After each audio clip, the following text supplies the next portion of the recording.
दोस्तों, मैं हूँ आरजे खुशी और आपको सुना रही हूँ मैं कहानी कबीर और श्रेया की। कबीर ने उसे अपना फोर्क उठाते हुए देखा। उसने उसको बाउल में घुमाया, कुछ नूडल्स उठाकर अपने मुंह में भर लिए और बड़ी खुशी से खाने लगी। कबीर ने हैरान होकर अपनी आंखें बंद कर ली। श्रेया ने तुरंत हैरान होकर अपना सिर घुमाया। जैसे ही उसने कबीर को देखा, वो लगभग कुर्सी से गिर ही गई। कबीर, तुम चलते हुए कोई आवाज क्यों नहीं कर सकते? उसने चिल्ला दिया।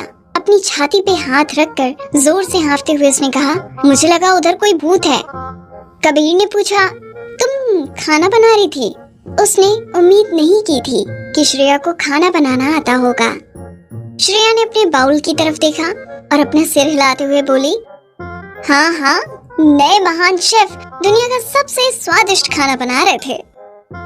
ओह, तो वो इंस्टेंट नूडल खा रही थी और कबीर को लगा कि श्रेया इतना अच्छा खाना बना रही थी जो इतनी अच्छी खुशबू आ रही है। क्या ये सही वक्त है इस बदतमीज लड़की से दूर भाग जाने के बारे में सोचने का? कबीर ने कहा, तो तुम्हें कुछ भी बनाना नहीं आता? श्रेया ने कहा, नहीं, ऐसा नहीं है, मैं पानी बहुत अच्छा उबाल लेती हूँ। मैंने कभी उसे ज्यादा नहीं पकाया। कबीर को समझ नहीं आ रहा था कि ये लड़की बिना कुछ सीखे बड़ी कैसे हो गई। श्रेया ने कहा, अब तुम घर इतनी देर से वापस आए हो तो तुमने कुछ खाया तो होगा नहीं, खाओगे? श्रेया ने अपना बाउल कबीर के आगे करते हुए पूछा। कबीर ने झांक कर देखा कि उसमें क्या है। देखने में तो अच्छा लग रहा था। उसमें सब्जियां थी, मीट था, अंडे थे और सूप के साथ तो वो सब और भी स्वादिष्ट दिख रहा था। कोई जरूरत नहीं, मुझे भूख नहीं है। लेकिन जब उसने ऐसा कहा तो उसने बिना जाने ही अपने होठों पर जीभ फेरी। कबीर बिना हिले वहीं खड़ा रहा। जब उसने श्रेया को मुस्कुराते हुए देखा तो उसने गहरी सांस ली और उसको डांटते हुए बोला, इतनी देर से खाना पेट के लिए अच्छा नहीं होता। कभी कभार खाने से कुछ नहीं होता। मैं आमतौर पर इतनी देर रात को खाना नहीं खाती, लेकिन आज मेरा मूड बहुत अच्छा है, इसीलिए मैं खुद को ये इनाम दे रही हूँ। उसने दोबारा फोर्क से नूडल उठाए और कबीर के मुंह के सामने कर दिया और हल्का सा मुस्कुराने लगी। खुशबू सूंघकर कबीर के पेट में चूहे दौड़ने लगे। उसने हार मानते हुए कहा, अच्छा ठीक है, मैं खाता हूँ, पहले मुझसे दूर हटो। श्रेया ने जल्दी से नूडल्स उसके मुंह में ठूस दिए। 2-4 बार चबाने के बाद कबीर को भी वो काफी स्वाद लगे। नमक बहुत तेज है, खाने के बाद उसने टिप्पणी की। हालांकि ये कहने के बावजूद भी वो खाता रहा। धीरे धीरे उसने सारा बाउल खत्म कर दिया। श्रेया बिना कुछ कहे उसे बस देखती रही। कबीर ने अपना सिर हल्का सा ऊपर उठाया और श्रेया की तरफ देखा। क्या हुआ? श्रेया ने कहा, क्या तुमने आज से पहले कभी इंस्टेंट नूडल नहीं खाए? अब तो खत्म करने के लिए बस सूप ही बचा है। हाँ, नहीं खाया तो? कबीर ने श्रेया की तरफ कंफ्यूज होकर देखते हुए कहा।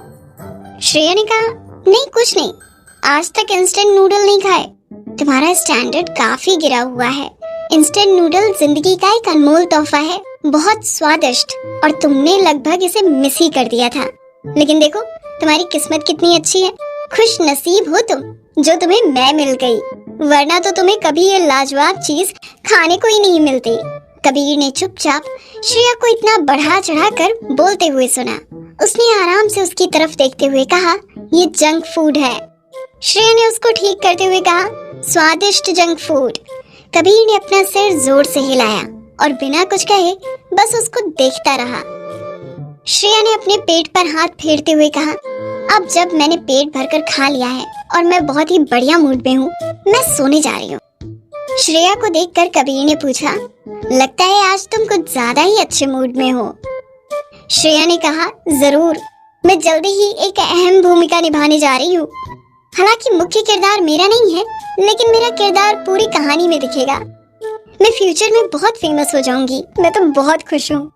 जब श्रेया ये सब कह रही थी, वो बहुत खुश लग रही थी और गर्व महसूस कर रही थी।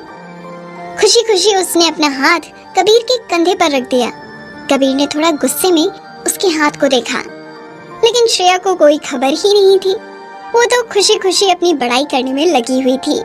मैंने कभी नहीं सोचा था कि मुझे मिस श्रेया को अपना पहला बड़ा रोल एक दिन मिल जाएगा।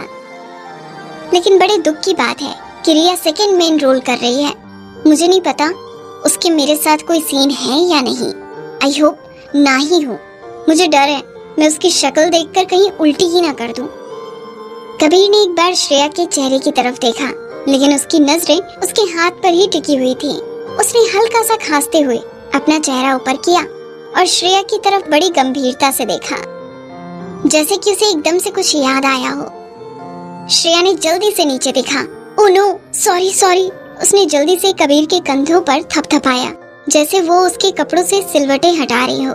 उसके बाद उसने वापस कबीर को देखा, जो कि ज्यादा परेशान नहीं लग रहा था। अपनी उंगलियों के अगले हिस्से को चबाते हुए उसने डरते हुए कहा, मुझे माफ कर दो, मैं एक बड़बोली और मूर्ख लड़की हूँ। इसीलिए तो मैं कह रही हूँ कि अगर हम साथ में रहेंगे तो मेरी वजह से तुम परेशान होते रहोगे। जैसे उसने कुछ सोचा हो, कबीर ने श्रेया को देखा और बोला, तो तुम अभी भी चाहती हो कि मैं यहाँ से चला जाऊँ? श्रेया ने सीरियस होकर कबीर को देखा और कहा, हाँ, हम दोनों ने इस पर सहमति जताई थी कि ये रिश्ता हम दोनों के लिए फायदेमंद होगा, तो तुम टेंशन मत लो। अगर तुम काव्या के साथ रहते भी हो तो मैं तुम्हारी इस बात को छुपाने में मदद करूंगी।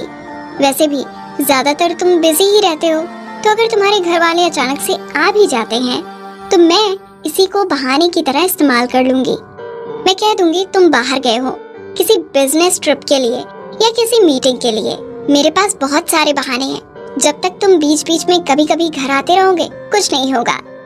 अगर तुम काव्या के साथ रहना चाहते हो तो जाओ। अपने परिवार को पता चलने की चिंता मत करो। मैं हर तरह से तुम्हारी मदद करूंगी। कबीर ने श्रेया की तरफ देखा। उसकी नजरें गहरी थी, रहस्यमयी, जैसे कुछ सोच रही हो। उसकी नजरों में श्रेया को ऐसा लग रहा था जैसे उसका दिल तेजी से धड़क रहा है। उसकी नजरें बहुत गहरी थी, जैसे वो किसी भी इंसान के मन की बात पढ़ सकता हो। उसका घूरना थोड़ा ज्यादा ही कामुक था। एकदम से कबीर ने कहा, मैं यहाँ से नहीं जाऊंगा।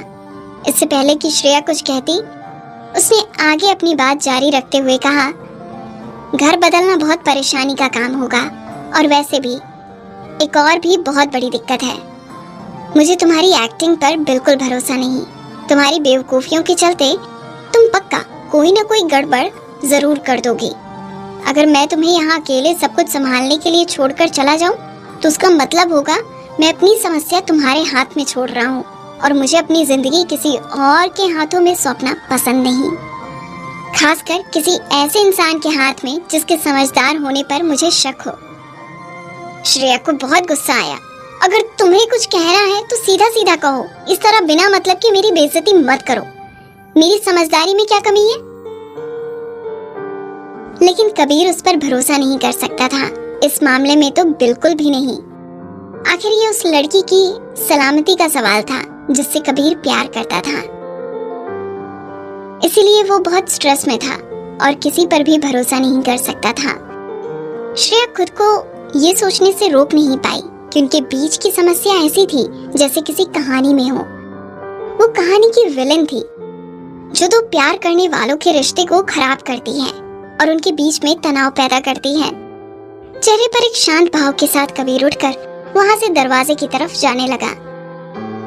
तो निष्कर्ष यही है कि तुम मुझे यहाँ से निकालने की कोशिश करने में अपना वक्त बर्बाद मत करो।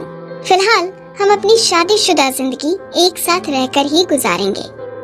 तुम्हारे लिए बढ़िया यही होगा अगर तुम इसकी आदत डाल लो और मेरी पत्नी होने का किरदार अच्छे से निभाओ। ये फालतू के ख्याल अपने दिमाग से निकाल दो। कबीर बीच में ही रुका और दरवाजे से निकलने से पहले इतना बोला, इतना सोचने के लिए थैंक यू। दोस्तों, मैं हूँ आरजे खुशी। इस कहानी में आगे क्या हुआ जानने के लिए सुनते रहिए।